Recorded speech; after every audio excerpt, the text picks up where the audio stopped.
Ok, me parece que ahí está ya grabándose. Listo, gracias, Cristian. Bueno, en esta primera etapa, cada equipo va a dar una intervención, digamos que una intervención introductoria, exponiendo justamente aquellas ideas generales sobre la postura que tienen frente a esta problemática planteada. Entonces, el momento en el que empieza pues a exponer estas ideas, ellos van a tener 15 minutos desde que inicie su intervención. Vamos a darle paso al equipo A para que empiece, por favor, a exponer sus ideas. Bien, buenas noches. ¿Me pueden confirmar si me escuchan, por favor? Se escucha bien. Gracias. Buenas noches. Tal y como lo mencionó la magíster, nuestro tema de debate es hasta qué punto se debería limitar los derechos de las personas privadas de libertad.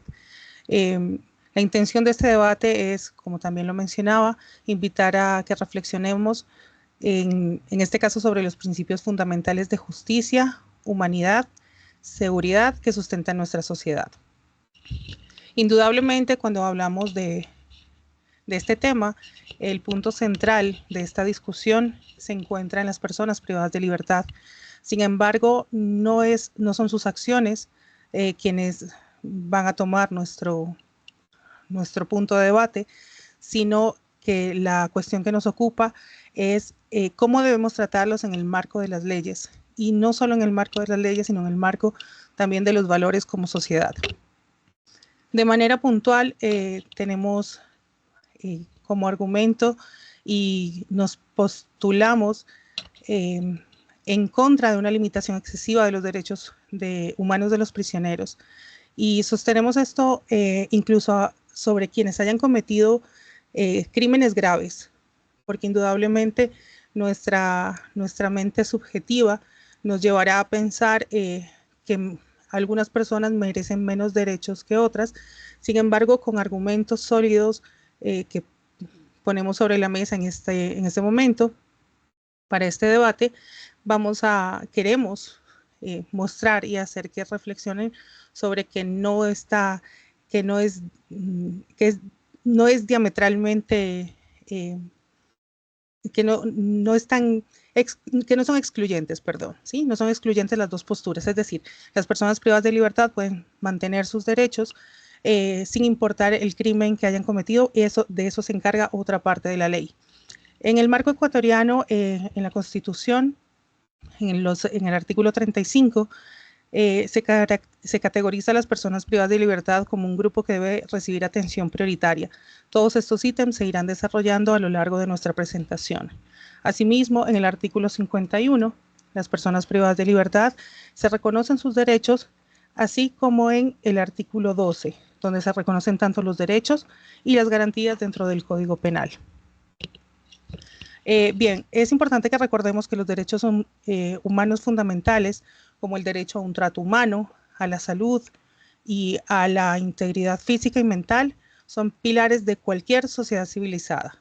Existen instancias como en las Naciones Unidas, que en la Declaración Universal de los Derechos Humanos afirma que todos los seres humanos hemos nacido libres e iguales en dignidad y derechos.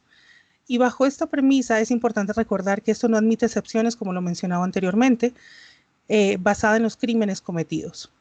La justicia equitativa y proporcional es uno de los principios. Basamos también nuestros argumentos en los principios y buenas prácticas sobre la protección de las personas privadas de libertad en las Américas. Es decir, no solo hemos tomado material argumentativo de las Naciones Unidas, sino también de instancias como la Corte Interamericana de Derechos Humanos, y también, si me permiten, perdón,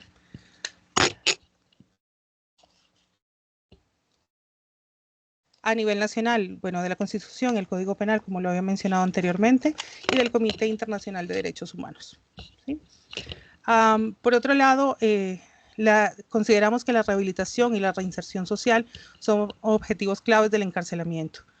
Está demostrado a través de numerosos estudios que los programas de rehabilitación que respetan los derechos humanos y dignifican a los prisioneros son más efectivos para reducir la reincidencia. Daremos estadísticas exactas y mencionaremos países en los que esto es una realidad visible. También hemos tomado en consideración las reglas Mandela, adoptadas por la ONU en el año 2015, donde se subraya la importancia de tratar a los prisioneros con respeto y dignidad, fomentando su rehabilitación. Por último, pero no menos importante, también tenemos la parte moral y ética, en cómo, a través de cómo tratamos a las personas privadas de libertad, vamos a reflejar cuántos valores tenemos y cómo los manejamos socialmente.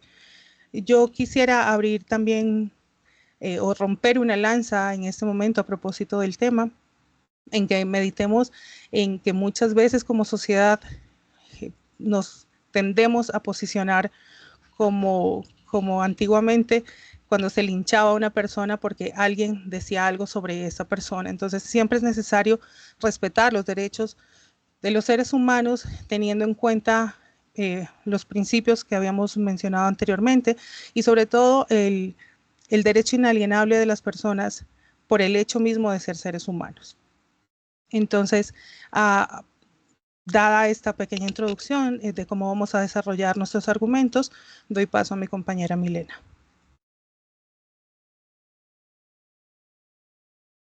Buenas noches con todos. Me tocaba a mí. Ok, como bien sabemos, las personas que están privadas de libertad pertenecen a este grupo denominado vulnerable, ¿no? Pero ¿por qué es un grupo vulnerable? Las personas que se encuentran en la cárcel son consideradas vulnerables porque pierden su libertad y también la capacidad de decidir sobre sus vidas. Estas personas quedan sujetas a posibles abusos, también carecen del acceso a servicios básicos como son la atención médica, la educación, entre otras, ¿no? Además de este tipo de personas enfrentan la estigmatización y a su vez también son discriminadas, ¿no? Esto hace que se dificulte su reintegración en la sociedad después de que salen de la cárcel. Como decía Carito, la Constitución de la República del Ecuador nos dice que en su artículo 35 que cierto tipo de personas deben recibir atención especial y también prioritaria, en las cuales estas son los adultos mayores, los niños y adolescentes, las mujeres embarazadas, las personas con discapacidad, las personas con enfermedades graves y también incluyen a las personas que están en cárceles. Estas personas deben recibir esta atención especial tanto en servicios públicos como también en servicios privados. A continuación, mi compañero.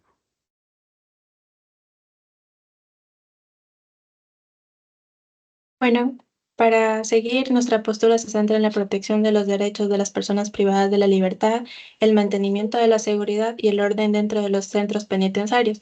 Para ello, refiero, según la Declaración Universal de los Derechos Humanos, menciona que las personas poseen derechos y libertades inherentes independientemente de su condición. El limitar estos derechos fundamentales va en contra de los principios de dignidad y humanidad que sustentan nuestra sociedad, pero la privación de libertad no implica la pérdida de estos derechos, sino que ciertos derechos son naturalmente restringidos debido al encarcelamiento. Entonces, mantener el respeto por los derechos fundamentales es esencial no solo para el bienestar de los reclusos, sino también para promover un sistema de justicia que sea verdaderamente justo y que sea también equitativo. Los derechos fundamentales de los individuos no derivan de su ciudadanía o de su nacionalidad, sino de su condición humana, lo que justifica la necesidad de protección internacional. Como por ejemplo tenemos varios tratados, como está el Pacto Internacional de los Derechos Civiles y Políticos, en el que establecen normas eh, sobre el trato a las personas privadas de la libertad, haciendo hincapié en la humanidad y en la dignidad, y que deben ser preservadas en todas las circunstancias. También las reglas de Nelson Mandela, de la ONU, que aunque no son legalmente vinculadas, promueven el respeto de los derechos humanos y el trato digno a los reclusos, insistiendo y haciendo hincapié de nuevo en esta dignidad humana desde que debe ser el principio rector, perdón, en la gestión de los centros penitenciarios. A nivel nacional, la Constitución del Ecuador y otras leyes reconocen y garantizan los derechos específicos para las personas privadas de la libertad, tales como son la integridad física y moral, la comunicación con los familiares y los abogados, el trato digno, la salud, y la educación. Estos derechos son fundamentales para asegurar que el encarcelamiento no se convierta en una forma de crueldad o que sea un castigo excesivo. También los organismos internacionales como la Comité de los Derechos Humanos, que ya lo mencioné, y también la Corte Interamericana de los Derechos Humanos, supervisan y garantizan el respeto a los derechos de los reclusos, reforzando en la idea del respeto a los derechos humanos y cómo este debe ser un estándar global y debe ser mantenido. Ya desde nuestra perspectiva, las cárceles, las penitenciarías deben buscar un balance entre el control, el respeto, los derechos humanos y la seguridad pública, incorporando una buena gestión penitenciaria y programas de rehabilitación y reinserción social. El limitar los derechos de los reclusos puede obstaculizar estos esfuerzos y haciendo difícil su reintegración y aumentando el riesgo de reincidencia. La reintegración social después del encarcelamiento es un gran desafío, ya que hay mucho estigma, hay dificultades económicas, hay muchas barreras con referencia a lo que es el empleo y vínculos sociales, como, eh, como el confinamiento prolongado puede tener efectos negativos también en la salud mental de los reclusos, lo que hacen, lo que subraya la necesidad de mantener esta protección de los derechos para apoyar a la rehabilitación y obviamente a la eventual reinserción en la sociedad. Continúa, por favor, Cristian.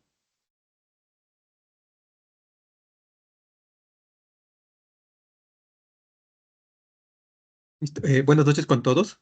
Nosotros para abordar de manera mucho más profunda lo que tiene que ver con esta problemática social, como ya lo mencionaron, que representa un peligro para las personas privadas de libertad, porque como lo mencionamos,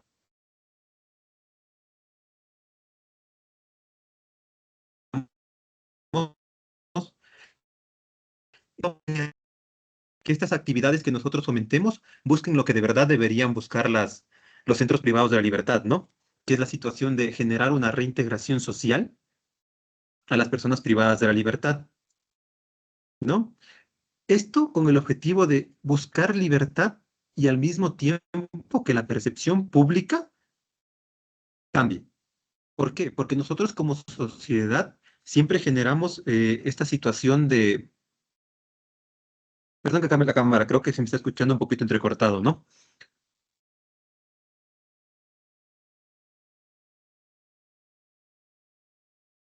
¿Me confirman, por favor, si me pueden escuchar un poquito mejor ahora? Sí, Cristian, está mejor. Continúa.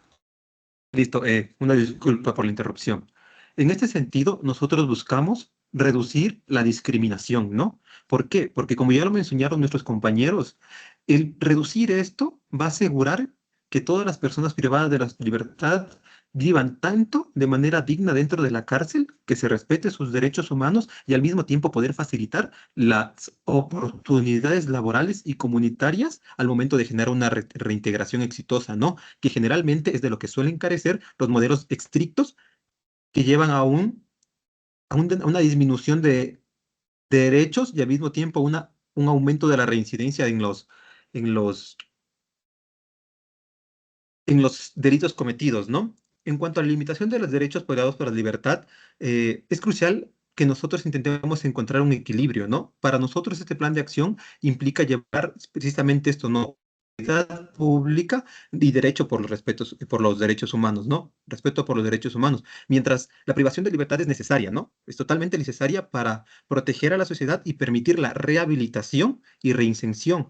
Pero cuando nosotros irrumpimos esto, generamos un punto de violencia que genera una falta a la dignidad humana, a la salud, a la educación, a la comunicación entre las personas. Y esta restricción es, en cierta medida, olvidarnos de que las personas que están dentro de las cárceles son personas y que buscan precisamente una reintegración. Al mismo tiempo, Nosotros para poder generar estas actividades o poder medir cómo están siendo efectivas los modelos carcelarios, nos basamos en diferentes indicadores, no tanto cualitativos como cuantitativos. Generalmente, uno de los indicadores mucho más específicos eh, tiene que ver con la tasa de violaciones en lo que tiene que ver con los derechos humanos en prisiones. Y esto está muy de la mano con lo que implica un índice de reincidencia en los delitos. Dentro de los países que manejan un modelo carcelario mucho más libre, que permiten al privado de la libertad generar una verdadera reinserción, tienen una tasa de reincidencia muy baja. Entre esos países están Finlandia, Noruega, que tienen una tasa de reincidencia en la criminalidad menos del 20%. Hasta estudios realizados en el 2018 y 2019 en cada uno de esos países, ¿no? Pero al mismo tiempo, los países que llevan una tasa de reincidencia mucho más alta se caracteriza precisamente por esto, porque te privo de derechos, no lo trato como una forma de rehabilitar y de reinsertarte en la sociedad, sino como una manera de castigarte, de culpabilizarte por lo que hiciste. Y las prisiones o los centros privados de privación de la libertad, lo que deben buscar es una rehabilitación y reinserción social, bueno, ¿cierto? Para que de esta manera se pueda reducir la probabilidad de reincidencia. De esa manera trabajamos Ok, tanto seguridad Cristian, pública. hemos terminado su tiempo. Les agradecemos. Por favor, ahora es turno del grupo B. Escuchamos sus argumentos, por favor.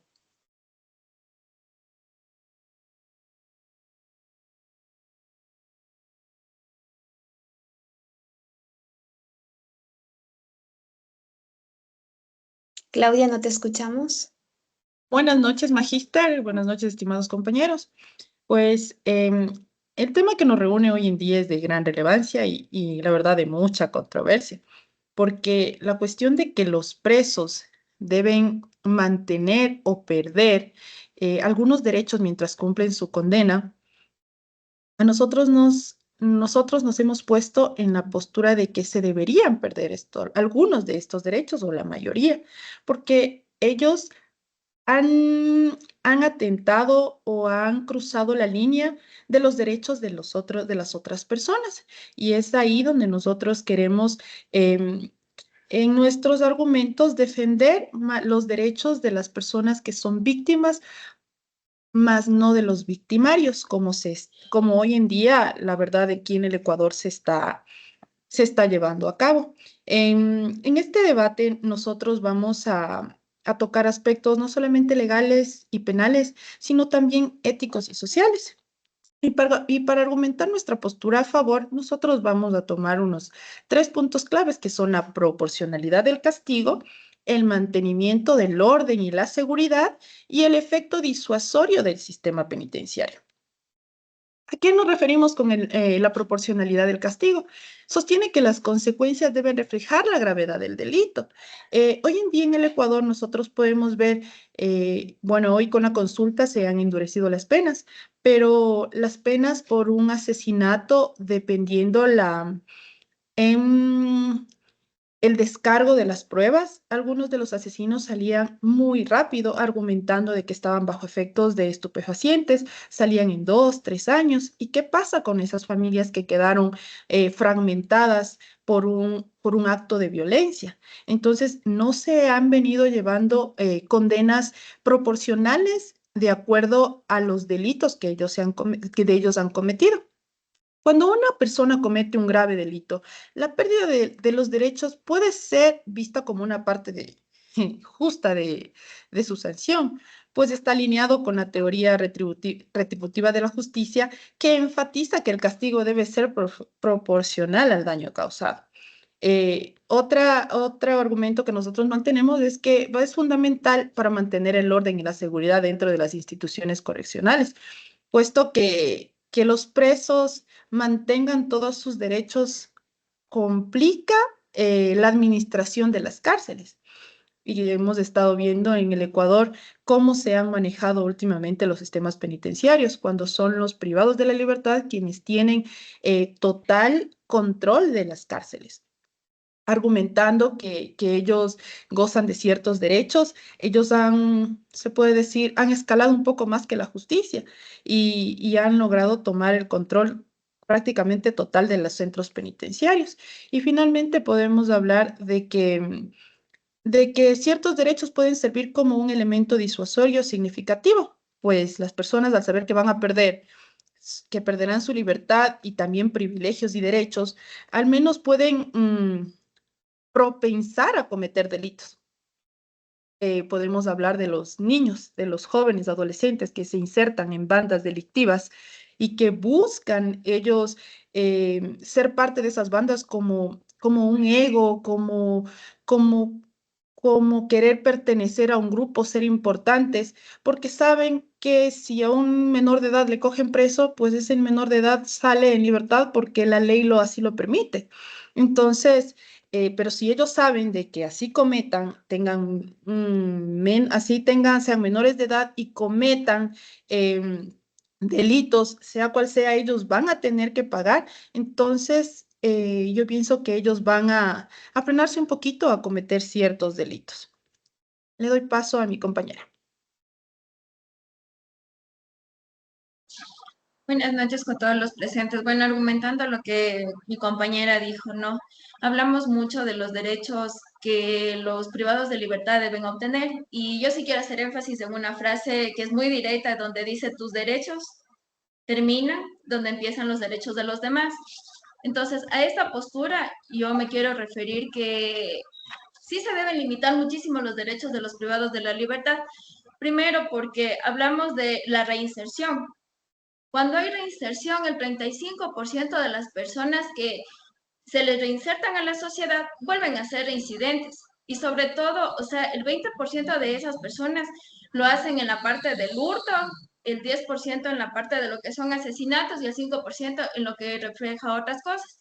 Entonces, reinsertamos nuevamente lo que es delincuencia a la paz y seguridad ciudadana.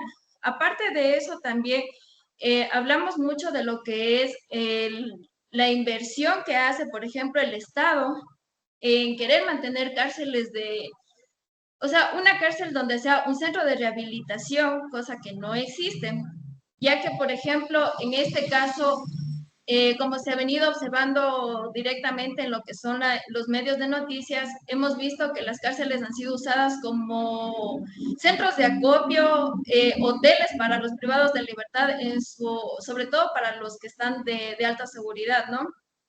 Inclusive hablamos mucho de que se debe incrementar lo que son talleres y toda esta situación, pero ¿para qué?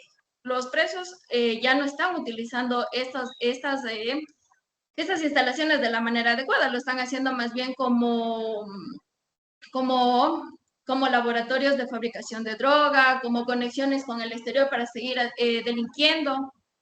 Y a su vez, por ejemplo, también en la contrapostura que nosotros hacemos es que el Estado, en vez de invertir toda esa cantidad de millones de dólares, aproximadamente 35 millones, para dar una mejor estabilidad a los privados de libertad, lo haría mejor en salud, en educación y sobre todo en seguridad. Un claro ejemplo está lo que sucedió hace poco en la cárcel del Turi, donde invirtieron muchísimo dinero en crear una cárcel de máxima seguridad, inclusive con túneles que iban a ser aparentemente para que las autoridades puedan movilizarse. Y cuestión lo terminaron haciendo los delincuentes de esta manera, ¿no? Ellos ocuparon todos estos medios para hacer el transporte de droga dentro y fuera de lo que son las cárceles.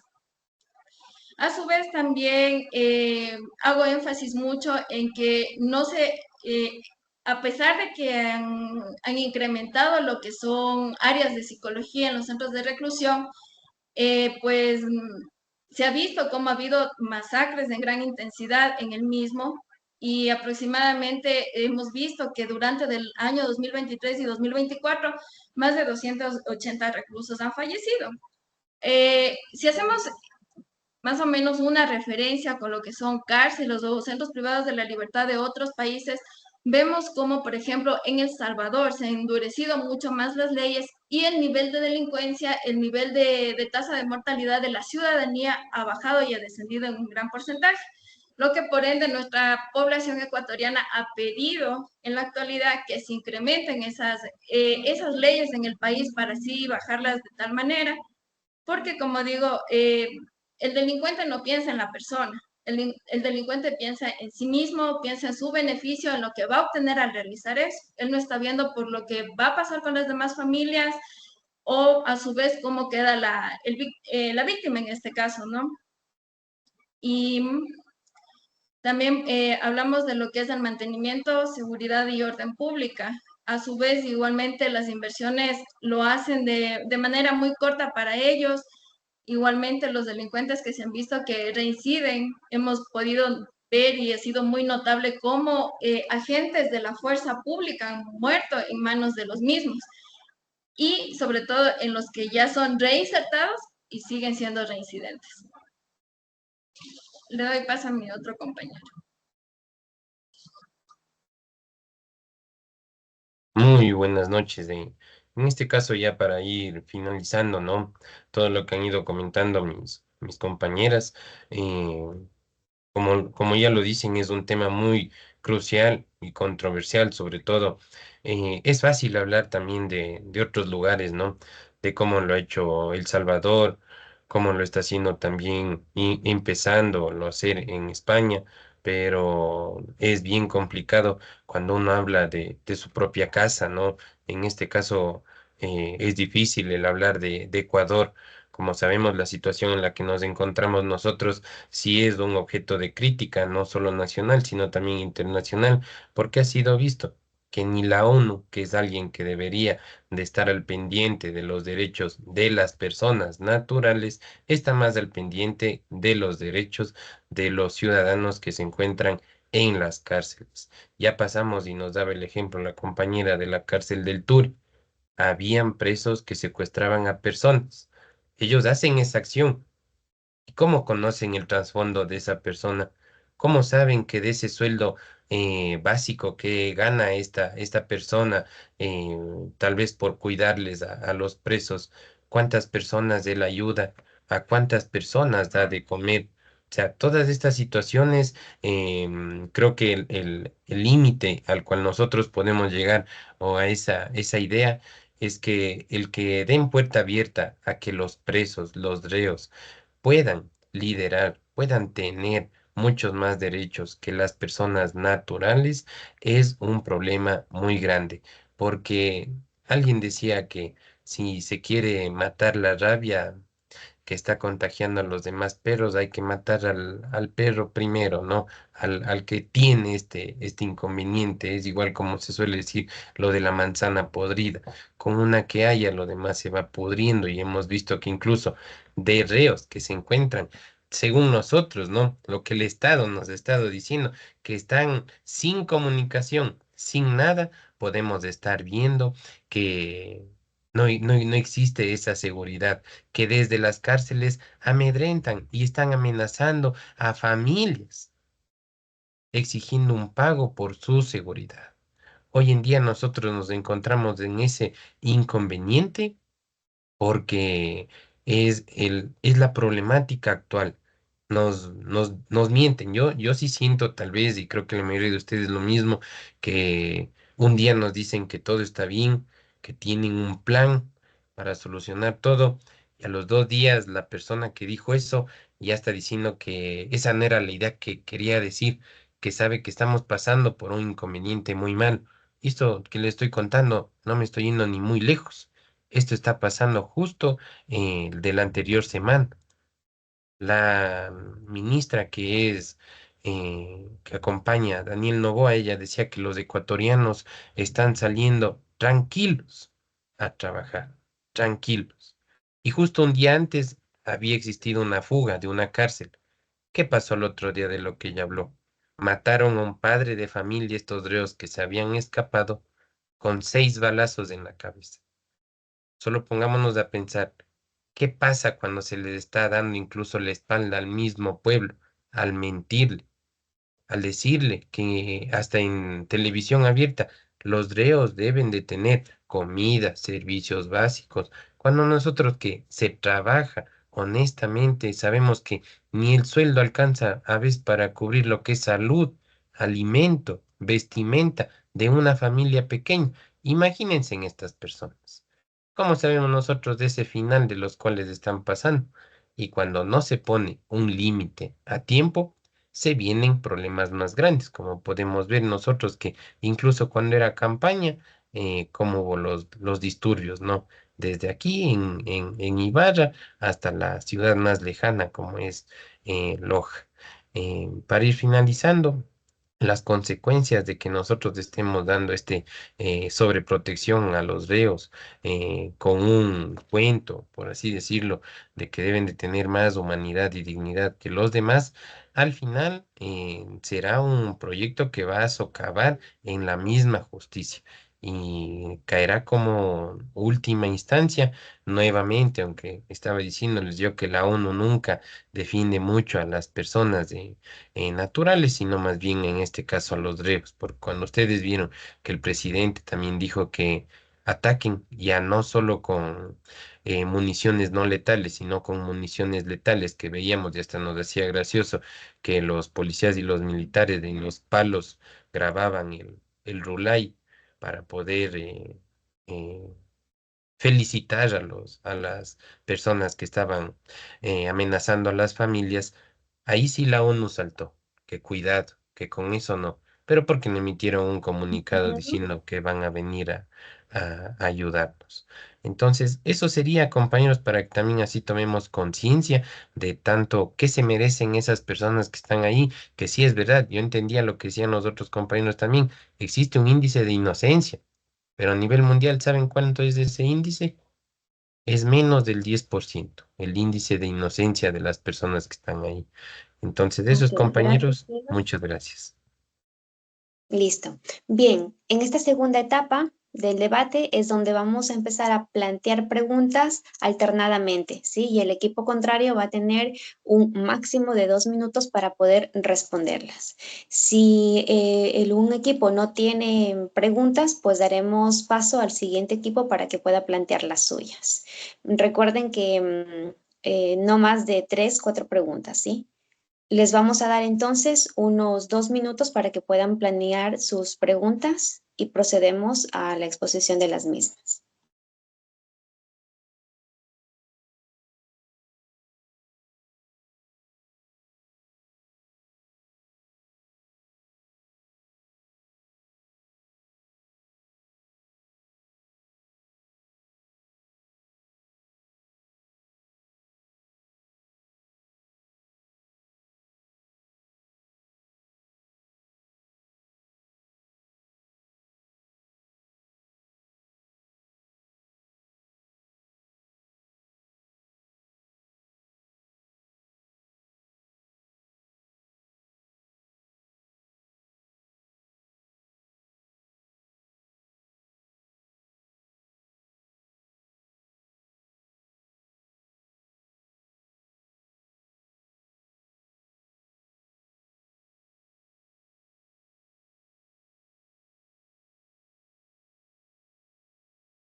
Muy bien.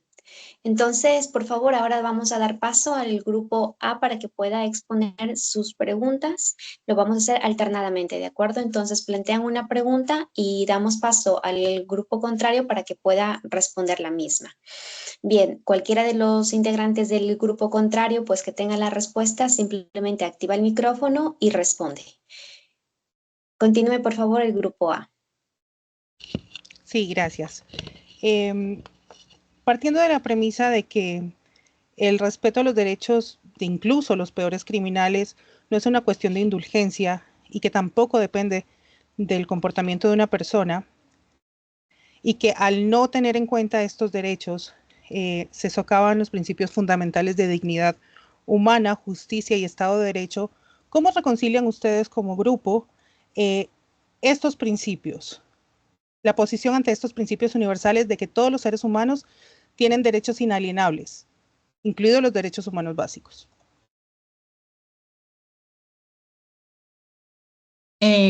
Respondo a tu pregunta, Carol. Me parece perfecto lo que tú dices, ¿no? Todas las personas tienen derechos. ¿Y qué hay de los derechos de las víctimas? ¿Qué hay de los derechos de esos niños a quienes les arrebataron sus padres? ¿Qué hay de los derechos a una educación, a una salud? Porque tú sabes que esos niños que se quedan huérfanos, posiblemente por la precariedad de la vida que ellos van a recibir, por la ausencia de ese afecto, por el acompañamiento tanto psicológico como económico, porque hasta hace poco hubo un abandono por parte del Estado que solamente en el momento de que ocurrían, en el mejor de los casos, ¿no? Estos eventos violentos recibían ayuda, pero el transcurso es largo. Para los niños que al menos que se quedan huérfanos, te estoy hablando de ellos, el transcurso es largo y ellos quedan abandonados en el proceso. Y esos niños posiblemente terminan en casas asistenciales. Salen de ahí a los 18 años sin un futuro, sin estudios, sin garantías. Entonces yo pienso de que sí, es importante, como tú dices, los derechos de los presos, pero yo pienso que se deberían más garantizar el derecho de las víctimas, tanto de las primarias como las secundarias, porque es más fácil mantener y es más económico mantener a un niño que mantener a un preso, porque mantener a un preso nos cuesta como $30,000 al año, en cambio mantener a un niño nos cuesta como aproximadamente 12 años. Entonces, si nosotros cuidamos al niño desde el principio, vamos a evitar que por la precariedad ellos se conviertan en futuros delincuentes y por ende aumente el margen de violencia en el país. Ok, Claudia, gracias. Siguiente pregunta, por favor. Grupo A.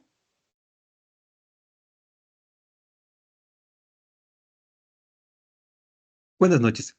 Con respecto a lo que nos mencionaban de que el castigo es una forma de prevenir, en cierta medida, la reincidencia, ¿no es precisamente esta tasa alta de reincidencia una responsabilidad del Estado debido precisamente al mal diseño de los centros de privación de la libertad, lo que demuestra que la reincidencia proviene de un enfoque en el que el castigar está bien en lugar de dar un punto a favor a la rehabilitación y reinserción? Le damos paso al grupo B, por favor, para responder. Te respondo, Cristian. Bueno, hemos visto, ¿no? O sea, tratan de, de cambiar a la persona, o sea, tratan de cambiar el comportamiento de una persona que ya su comportamiento viene adaptado o adoptado desde hace muchísimo tiempo, porque cuando escuchamos las historias de estas personas nos podemos dar cuenta que esto ya viene de mucho tiempo atrás, ¿no? Ahora, si hablamos de querer implementar como que un poco más para que ellos se reintegren, para que ellos, o sea, piensen de otra manera, veámoslo desde ese punto de vista, es muy complicado y es muy difícil. ¿Por qué razón? Seguimos invirtiendo en eso cuando ellos, como se podría decir coloquialmente, ellos no dan el brazo a torcer, ellos no quieren hacer. Ellos en su mentalidad tienen que seguir en lo mismo porque no tienen más que hacer, no pueden, como es, involucrarse en otro tipo de actividades en la sociedad porque aparentemente ellos no han terminado de estudiar, hipotéticamente lo pongo como un ejemplo, no han terminado de estudiar, que vienen de hogares muy de bajos recursos económicos o le ponen un sinnúmero de excusas y a su vez el, el invertir mismo, suba nomás, el invertir mismo en todo esto para tratar de reinsertar a la persona sería algo tan contraproducente, porque a su vez, como ya lo dijo mi compañera, es invertir en algo que no va a tener soluciones, no va a dar resultados. Como alguna vez lo dijo Nayib Bukele, y opto mucho por esa respuesta, que los presos ya no van o sea, no quieren sanarse, ¿ya? Ellos simplemente lo que quieren es seguir metidos en su mundo, y por ende por ejemplo, ellos no han incrementado este sistema de rehabilitación porque ellos no quieren aceptar, no lo van a hacer de esa manera. Gracias. Grupo B, por favor, planteamos las preguntas. Les escuchamos. Yo les hago una pregunta. ¿Ustedes creen que los presos deberían tener acceso a programas educativos y laborales mientras están encarcelados? ¿Y por qué? Grupo A, respondemos la pregunta planteada.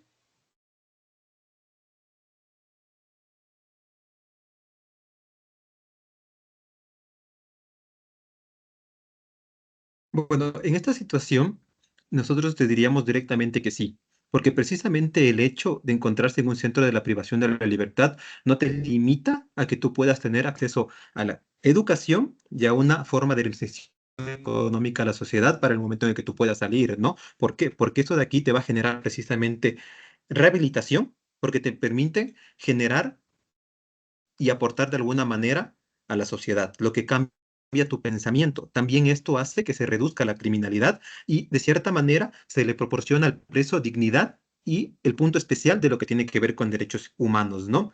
Partiendo de este punto y precisamente en esto que ustedes mencionaron, la revista The Guardian de Estados Unidos en el año 2023 realizó entrevistas en diferentes centros penitenciarios de Estados Unidos en los que se les permitía trabajar, pero de manera en la que trabajaban sin un sueldo adecuado, prácticamente eran castigos y eran tratados como esclavos totalmente, ¿no? Y las personas privadas de libertad decían que ellos no tenían descanso, no tenían ni papel higiénico, no tenían pasta de dientes, no tenían productos, no tenían nada y les pagaban 10 centavos la hora, ¿no?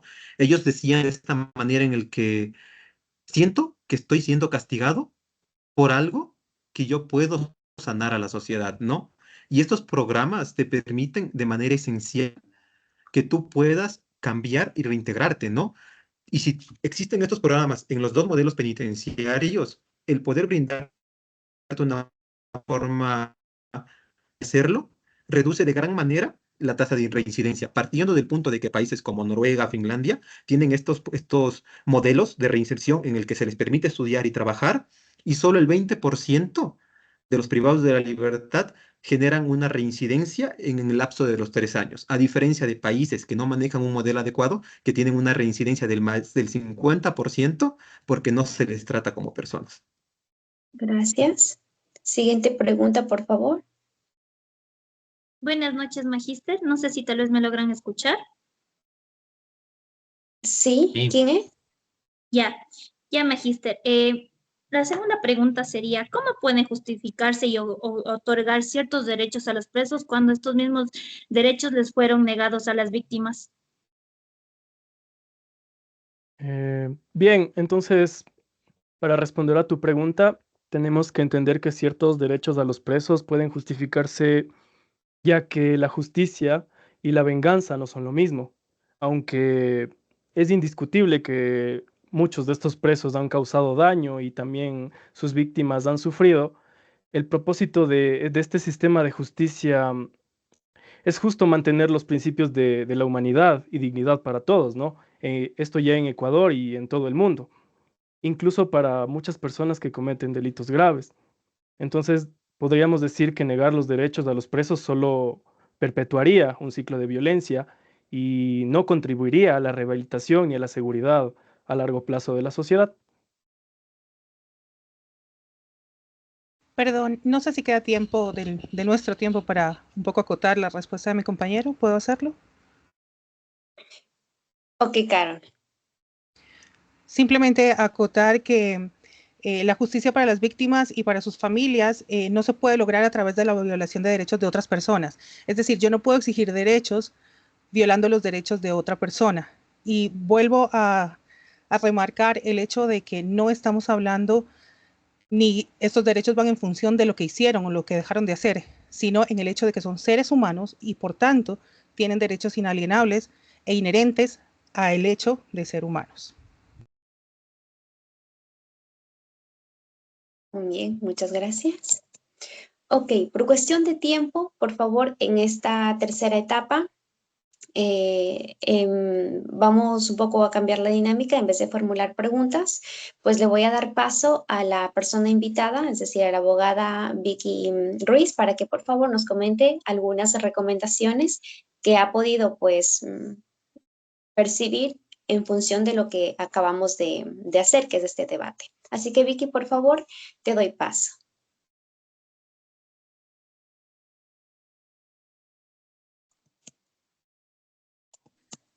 Muy buenas noches con todos, ¿cómo están? Mi querida Carlita, muchísimas gracias por la invitación a esta parte de un proceso de formación académica muy interesante. Realmente para mí ha sido muy agradable escuchar cada uno de los puntos de vista de los estudiantes, más aún considerando que ustedes en su proceso de formación justamente tratan la conducta del ser humano como tal. Entonces, es algo muy interesante y tocar justamente estos temas que son parte de la realidad que nosotros actualmente estamos viviendo y que de alguna forma tenemos que pensar no solo en la parte emocional de los seres humanos como tal, sino también en todo lo que implica tomar decisiones frente a las conductas de las personas. Yo, la verdad, había hecho algunos apuntes respecto a las intervenciones de cada uno de ustedes. Miro que han topado cierta normativa jurídica que va en función justamente de proteger los derechos de las personas. Cabe recalcar que nosotros tenemos una constitución de la República que está enmarcada y que de alguna u otra forma yo considero desde mi punto de vista, por supuesto, que es demasiado paternalista, ¿no? Que realmente siempre está buscando el cuidar, el proteger, que no está mal, ¿no? No es algo que esté mal, de hecho, pero a veces llegamos justamente a esos extremos, ¿no? De ser el papá consentidor, el papá que protege, que cuida, que no quiere que nada le pase al hijo, pero realmente no nos damos cuenta que los límites tienen que existir, ¿sí? Que puedo ser un papá bueno, que puedo ser un papá consentidor, pero eso no me da o no me dice que sea un buen papá, ¿sí? Porque también tengo que corregir, porque también tengo que mitigar cualquier cosa que mis hijos estén haciendo, ¿no? Entonces, eso le pasa al Estado y eso es lo que sucede prácticamente con nuestra Constitución. Nosotros tenemos un artículo, que es el que ustedes habían comentado desde el principio, que es el artículo 35, que justamente habla sobre los grupos de atención prioritaria. Y dentro de estos grupos de atención prioritaria justamente se encuentran los PPL, ¿sí? Las personas privadas de la libertad. Como nosotros hablamos de un grupo de atención prioritaria, ¿qué implica este grupo? ¿Cuáles son los cuidados que implica tener un grupo de atención prioritaria? Por ejemplo, educación, ¿sí? Y en nuestro caso, yo supongo que ustedes también deben tener compañeros privados de la libertad que tienen acceso justamente a la educación, ¿no? Entonces, de alguna forma, estamos cumpliendo justamente con proteger ese derecho, ¿sí? O cuidar a estas personas del grupo de atención prioritaria. El acceso posiblemente a la alimentación. Algún grupo por ahí comentaba también y decía, muchas de las personas hasta incluso se hacen, ¿no? Aprenderles, ¿no? O meter a la cárcel justamente por eso, ¿no? Por tener alimentación, por tener donde dormir, ¿sí?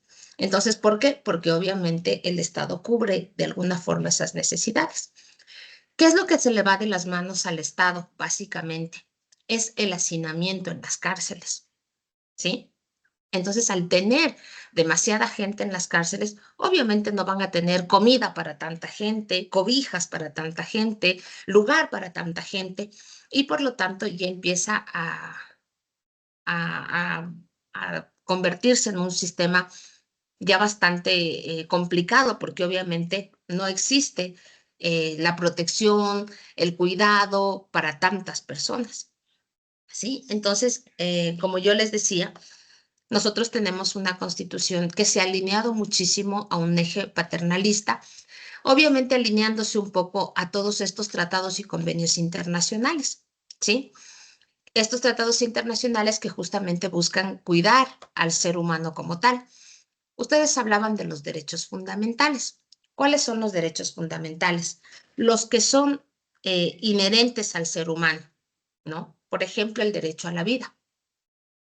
Y yo creo que en ningún momento en nuestro país, sobre todo, se está vulnerando un derecho fundamental, que en este caso es el derecho a la vida. Porque yo no creo que les cojan presos y ¡pah! Un balazo, muerto, ¿no? Entonces ahí estaríamos vulnerando un derecho fundamental, que es el derecho a la vida, ¿no? Entonces se les está llevando a la cárcel y se les está haciendo el proceso, digamos, o a seguir un debido proceso. Por ejemplo, el derecho a la alimentación, el derecho a la salud, el derecho a vivir en un ambiente sano, ¿no? El derecho al agua, en fin, ¿no? Un sinnúmero de derechos que obviamente por el hecho de ser personas no pueden ser restringidos. Pero sí hay derechos a los cuales ya no pueden acceder, ¿no? Entonces yo creo que hay que tener bastante claro cuáles son los derechos que se nos apegan a nosotros como personas, como tal, cuáles son los derechos que nosotros tenemos como personas, solo por el hecho de ser personas, y cuáles son los derechos ciudadanos, por ejemplo, ¿sí?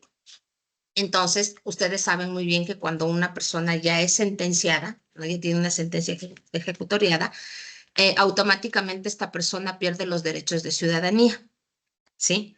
¿Cuáles son los derechos de ciudadanía? Por ejemplo, votar, ¿no? Es un derecho ciudadano.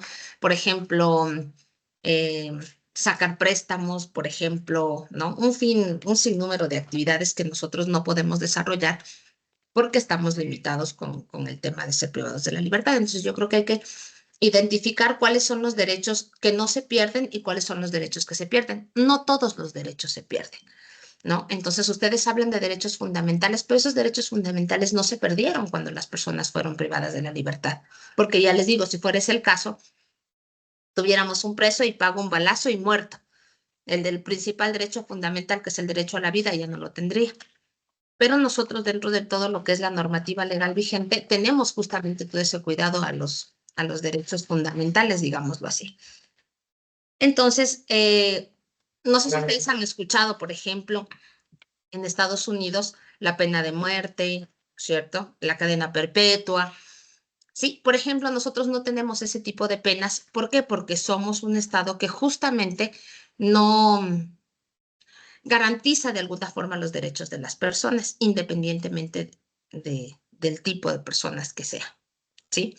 Entonces, de alguna forma, nosotros no vulneramos los derechos fundamentales de las personas, ¿sí? Pero sí limitamos los derechos ciudadanos, que eso ya es muy diferente. Ahora, como yo les decía y ustedes me estaban contando, hay derecho a la educación, hay derecho a la salud. Ahora que las cosas se compliquen por las circunstancias sociales, económicas que vive el país, es otra cosa, ¿sí? Pero se supone que estas personas sí tienen y sí cuentan con estos derechos. ¿Qué más les iba a decir? Ah, y es importante algo que me gustó mucho que habló el grupo número 2 también. El derecho de una persona termina cuando inicia el de otro. ¿Sí? Esa es una ley fundamental dentro de lo que es el tema del derecho. Porque, por ejemplo, no sé si ustedes han escuchado actualmente este tema de que yo me identifico como conejo, yo me identifico como niño, ¿sí? Yo soy niño y ese es como yo me identifico. Sí, las personas tienen derecho a identificarse como lo que ustedes quieran y ahora esto es un auge que está llevándonos a la locura total. Sin embargo, el hecho de que usted se identifique como un niño no quiere decir que usted puede estar con un niño o con una niña, ¿sí? ¿Por qué? Porque su derecho termina cuando inicia el del niño, ¿sí? Entonces, ustedes tienen que entender también este tema. Y, por ejemplo, hablaban de la víctima y el victimario, ¿sí? Lamentablemente, nuestro sistema jurídico como tal, lo que está haciendo es más bien garantizar los derechos de la víctima. Y en realidad a veces dejamos de lado perdón, del victimario, y la víctima ya pasa a segundo plano. Sí, todo el mundo habla de, es que pobrecito no tiene que comer, es que pobrecito están ahí viviendo uno encima de otro, es que pobrecitos no tienen acceso a la salud. Sí, pero nos olvidamos de las víctimas, que también son seres humanos, que también tienen derechos y que obviamente en muchos de los casos sus derechos son mucho más vulnerados que el del propio victimario, ¿sí? Porque lamentablemente vivimos en un lugar donde no se lleva a cabo una justicia equitativa, ¿sí? Y posiblemente ese sea uno de los inconvenientes dentro de nuestra sociedad. Yo no sé si ustedes han escuchado sobre la ley del talión, ¿sí? ¿Han escuchado? Esta ley del talión habla justamente de la equidad en las penas, ¿no? Si tú hiciste algo, tu pena, tu castigo, tu forma de reparar el daño tiene que ser en la misma magnitud del daño que tú hiciste. Y esta ley del talión es muy antigua, ¿sí? Y aquí tenemos, por ejemplo, este famoso dicho que dicen ojo por ojo, diente por diente, ¿sí? Entonces, ¿qué quiere decir? Que se supone que tenemos que tratar de ser equitativos en lo que se hace. Entonces, por ejemplo, si tú perdiste un ojo en la lucha, en la pelea que había antiguamente, pues también te quitan un ojo, ¿no? Porque eso es lo justo. O te buscan una forma de hacerte pagar en esta situación, porque eso es lo justo. Ahora es muy complicado establecer quién tiene la razón, qué es lo justo, qué no es lo justo, y por eso justamente se crean las leyes. Alguien también hablaba en algún momento sobre, dependiendo de la pena, dependiendo del delito que usted cometió, se establece una pena, ¿sí? Entonces, si fue, por ejemplo, un asesinato en defensa propia, no es lo mismo un asesinato que con intención, ¿cierto? Con alevosía, con intención, con ese tipo de cosas. Entonces, la pena cambia en función de eso. Ahora, el gran problema, y sí les dejo a ustedes todo este tema para que analicemos, es que lamentablemente quienes están a cargo del sistema de justicia no sabemos hasta qué punto están haciendo bien su trabajo. Si en la actualidad nos damos cuenta de que todo el tema carcelario se maneja en función de las coimas, de los negociados que se realizan con los mismos jueces. Entonces, ¿cómo acceder a un sistema de justicia, y valga la redundancia, justo, si los mismos jueces se venden, si las mismas personas? Entonces, ¿qué tipo de delincuentes tenemos en las cárceles? Gente poderosísima que mueve sus influencias y que mueve sus penas y toda la estructura y todo el crimen organizado desde las mismas cárceles, ¿no? Entonces, por ahí podríamos empezar con un tema de pensar muy bien este tipo de cosas, aplicar realmente los sistemas de justicia. Tenemos leyes, tenemos normas, pero lamentablemente no tenemos quien las haga cumplir, ¿sí? Realmente bajo un criterio técnico. Y finalmente a mí me ha gustado mucho sobre el tema que ustedes hablaban de que es muy importante la reinserción dentro de la sociedad. De hecho, ese debería ser el trabajo en las cárceles, ¿no? Hablar de un tema de que la gente realmente se rehabilite y busque de alguna forma la reinserción en la sociedad. Lamentablemente, en nuestro país ni siquiera los guías penitenciarios pueden pasarse por los pasillos de las cárceles, ¿no? Entonces, imagínense alguien que vaya a enseñarles un oficio, alguien que vaya de alguna forma a tratar de manejar su tema psicológico, alguien que trate de ayudarles, nos sacarán tal vez la pierna, el pie, la cabeza de la persona que entró. Entonces, lamentablemente, ¿con qué tipo de personas nosotros estamos contando? ¿Hasta qué nivel de riesgo llegan las cosas? ¿Cómo controlar todo este sistema penitenciario? Y realmente, obviamente, ese sería prácticamente su trabajo, ¿no? Cómo justamente trabajar con estas personas con conductas que son realmente preocupantes. Entonces es difícil reinsertarse en una sociedad cuando las conductas de las personas no son de personas que cometieron un error y están arrepentidos y buscan rehabilitarse, sino más bien que buscan dentro de la misma cárcel buscar organizarse y salir a querer vengarse y hacer daño a las demás personas. Entonces tenemos un problema de conducta bastante complicado en las personas que se encuentran también presas, ¿no? Lamentablemente yo creo que es muy complicado llegar a un sistema de rehabilitación cuando desde la misma detención ya se lleva a cabo el tema de buscar dar coimas, de buscar tratar de camuflar, de tapar, de ver cómo hacer, ¿no? Entonces, es un tema bastante complejo. Sin embargo, yo creo que es importante generar un paréntesis aquí y decirles que las leyes están hechas, las normas están hechas. Existe una tipificación del delito, entonces, y por cada delito hay una pena que va obviamente acorde al delito que cometió.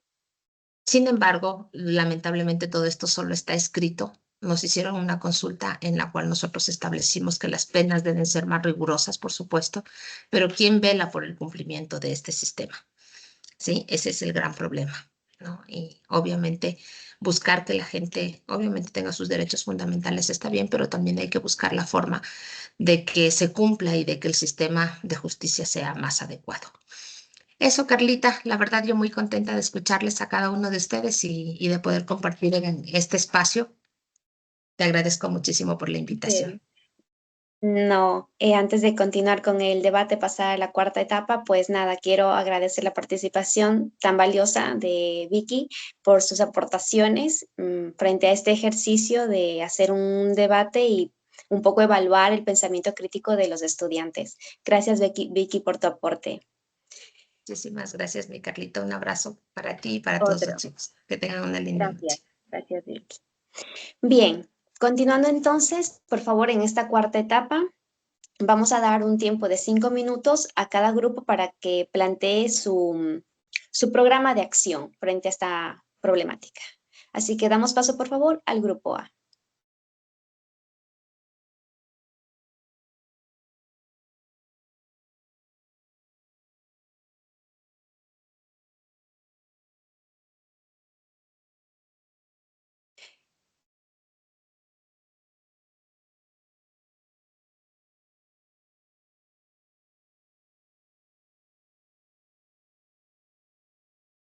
¿Me confirman, por favor? Magíster, lo que pasa es que el sistema no me permite compartir pantalla para ¿Quieres poder... compartir? Ya, lo que pasa es que me Entonces, estaban comunicando que están sacando de la sala y por eso he bloqueado.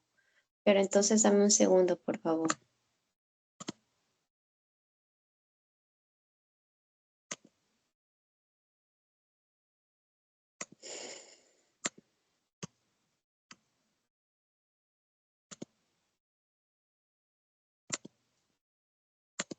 Ok, ¿lo puedes hacer ahora, por favor?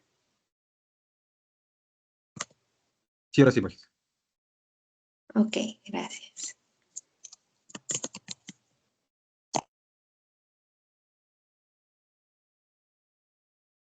¿Me confirman, por favor, si pueden ver? Sí, sí se ve, Cris. Sí se ve. Listo. Bueno, entonces a continuación les voy a hablar sobre el plan de acción social, el cual para nosotros es una estrategia que utilizamos para mejorar en sí las condiciones de vida y también los derechos humanos que tienen las personas que están privadas de libertad. Como vemos aquí, los objetivos que nos hemos planteado son tres, los cuales tenemos proteger los derechos humanos, en el cual nos aseguramos de que las personas en las cárceles sean tratados con dignidad y respeto, ¿no? Evitando este tipo de abusos y también asegurar que se respeten todos sus derechos básicos que ya nos mencionó la profesional. En el segundo tenemos el acceso a los servicios básicos, que en sí son garantizar que los presos tengan acceso a servicios esenciales como la salud, la educación, la alimentación, el apoyo emocional y también, ¿por qué no?, el apoyo psicológico, ¿no? En tercer punto tenemos fomentar la rehabilitación y la reintegración social. En este punto nosotros tratamos de ver y entender em, que deberíamos ayudar a los presos a rehabilitarse y de alguna manera también reintegrarse en la sociedad, protegiendo sus derechos legales, mejorando sus condiciones de vida en las cárceles y reduciendo la discriminación y todo el estigma que ellos enfrentan, ¿no? A continuación, mi compañero.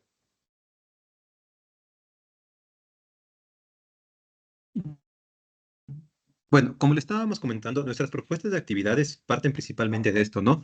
De en cierta medida fortalecer todo lo que tiene que ver con el generar reinserción a la sociedad de los privados de la libertad, ¿no? Estos pues se baja principalmente en talleres de sensibilización, realización de evaluaciones periódicas para ver primeramente la condición carcelaria de los PPLs, ¿no? Que es fundamental para que ellos tengan una percepción de que lo que estoy haciendo en este momento me está ayudando, ¿no es cierto? A generar este cambio y generar una reintegración social.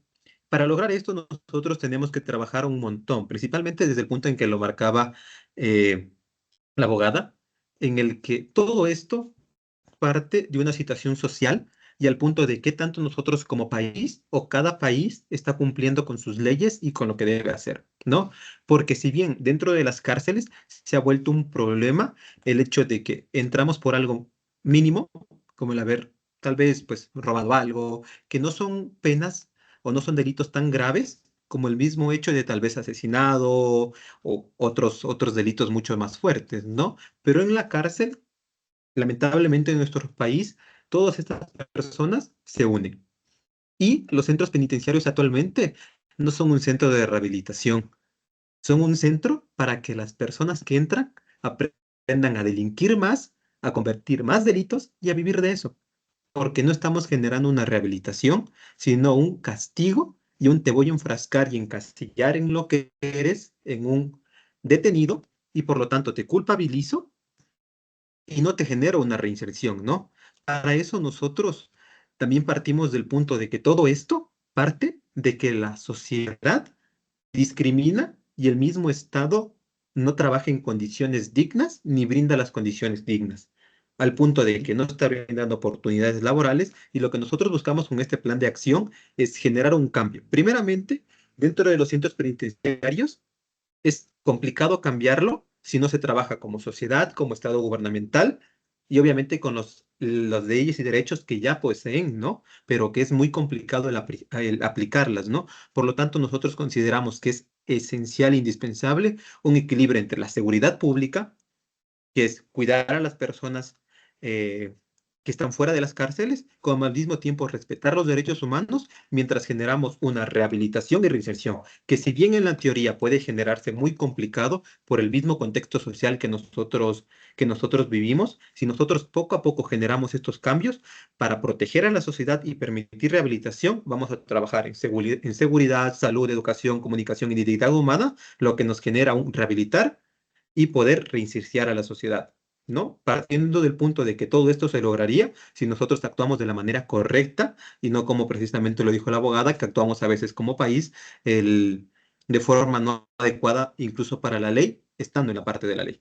A continuación, mi compañera, para terminar. Sí, simplemente para finalizar, yo sé que puede sonar bastante utópico, como lo mencionaba la experta, el que podamos crear planes de acción, pero alguien tiene que hacerlo y hay que empezar en algún momento. Si se quieren generar cambios, en algún momento en una de las tareas que usted misma nos asignó, nos decía cómo ser agentes de cambio. Entonces, se puede empezar desde la base como sociedad y es muy importante que eso vaya llegando a instancias superiores donde se realicen cambios objetivos de forma que beneficie a la sociedad en general. Gracias. Gracias. Por favor, le damos paso al grupo B. Escuchamos su propuesta de acción.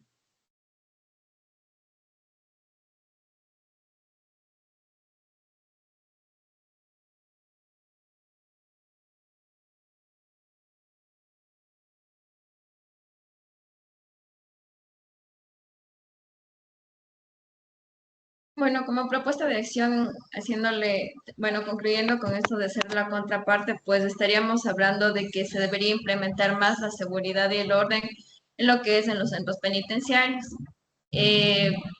Ponerles más, hacemos énfasis en este tema del límite, ¿no? Ponerles más límites a los PPL.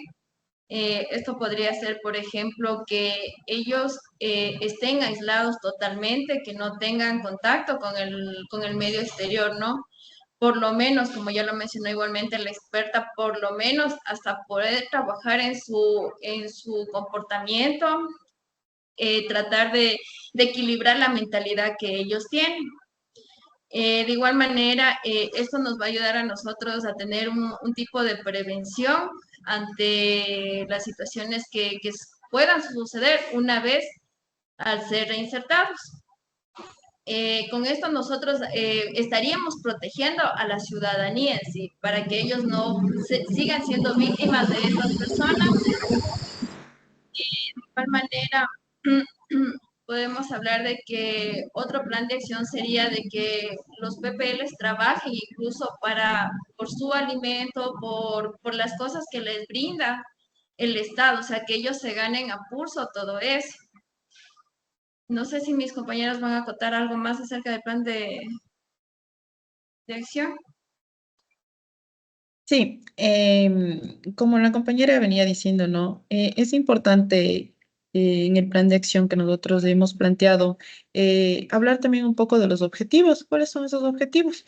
Eh, Nosotros en sí, como seres humanos, solos proponer cambio de leyes no podemos, pero sí podemos valernos de las organizaciones que ya son fuertes, organizaciones establecidas, mediante movilizaciones, mediante reuniones para proponer modificación de las leyes y políticas actuales para asegurar que los familiares de las víctimas tengan prioridad en la reparación. Eh, sin interferencia de los victimarios en los casos de femicidios a través de las organizaciones de ONG, como les había dicho. Otro sería implementar programas educativos y campañas de sensibilización dirigidos a la sociedad y a los responsables de la administración de justicia para asegurar el respeto y protección de los derechos humanos, como le había dicho la experta que estuvo a continuación, anteriormente, perdón, que nosotros no podemos, tenemos las leyes, pero lamentablemente quienes las ejecutan son los que no, tal vez no las están haciendo de manera correcta y es por ello que estamos con la delincuencia que se nos ha salido de las manos, porque ellos buscan desde el principio, desde la aprehensión, desde que cometen el delito, buscan como irse por las ramas para no cumplir con la pena que ellos realmente se merecen. Y la otra sería implementar medidas para que los familiares de víctimas de asesinato reciban acceso inmediato y prioritario a los recursos financieros, apoyo legal y asistencia social. A continuación, mi compañera. Michelle.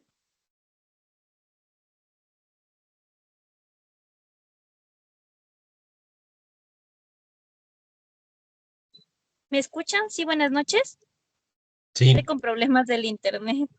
Sí, Michelle, Ya, muchas gracias. Entonces, como propuestas de actividades, nosotros en el grupo intentamos conversar que sería bueno crear materiales educativos y programas para la formación en lo que es jueces, abogados, funcionarios públicos, hablar sobre la importancia de proteger los derechos a los familiares de las víctimas. También sería bueno lo que es lanzar las diferentes campañas sobre las sensibilizaciones al público para aumentar lo que es la conciencia en los derechos de los familiares de las víctimas y las injusticias que enfrentan.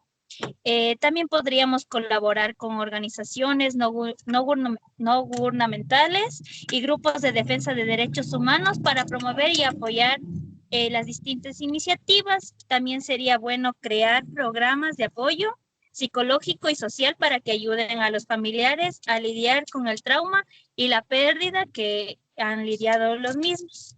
Gracias. Muy bien, y como última etapa, por favor, tiene 1 minuto el grupo número 1, grupo A, para proponer su conclusión y así también el grupo B. Les escuchamos.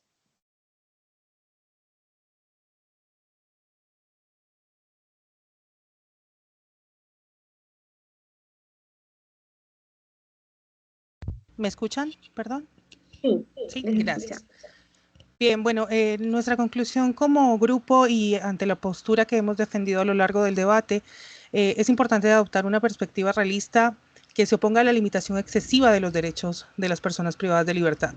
No, durante todo el debate nosotros nunca quisimos destacar que ellos tienen que mantener todos sus derechos, evidentemente tienen que ser limitados en función del delito que hayan cometido, pero eso es algo aparte que no correspondía a este debate y por eso no hicimos mayor hincapié en eso. En ese sentido, tenemos que reconocer la complejidad y los desafíos del sistema penitenciario, como se ha venido mencionando a lo largo también de este debate, pero también es importante subrayar que la seguridad y el respeto de los derechos humanos no son mutuamente excluyentes. Es decir, no se chocan. Podemos trabajar cada espacio de forma en la que podamos abarcar a toda la población. Finalmente, es ejercicio del Estado cuidar de todos y de todas, no solamente de unos cuantos. Es necesario también invertir en condiciones humanas, en programas de rehabilitación, que es nuestro plan y que nuestros compañeros también apoyaron en su intervención. Estos programas deben ser efectivos, deben generar un trato digno y no solo que sean éticamente correctos, sino también que tengan una estrategia práctica que sea proporcional en tanto costo como en su efectividad, de manera que podamos reducir la reincidencia y promover una sociedad más justa y segura. Gracias. Gracias. Grupo B, por favor, escuchamos. Claro, para nosotros el tema de este plan de acción viene basado en tres principios que tienen 3 letras, D, F y N, dureza, firmeza y no impunidad, porque claro, solicitan, ¿no?, esa reinserción. Y nuevamente les pondré un ejemplo para que recuerden este número, 48.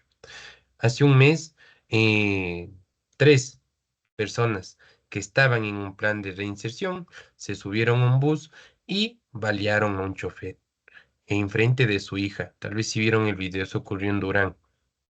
¿Qué pasó? En 48 horas, la familia del chofer lo estuvo enterrando, pero en 48 horas también estas 3 personas, como estaban en un plan de reinserción a la comunidad, salieron libres, ¿ya? Entonces ahí es en donde nosotros estamos diciendo que se necesita esa dureza, esa firmeza, esa no impunidad. Y tienen, en esa parte nosotros no decimos que no.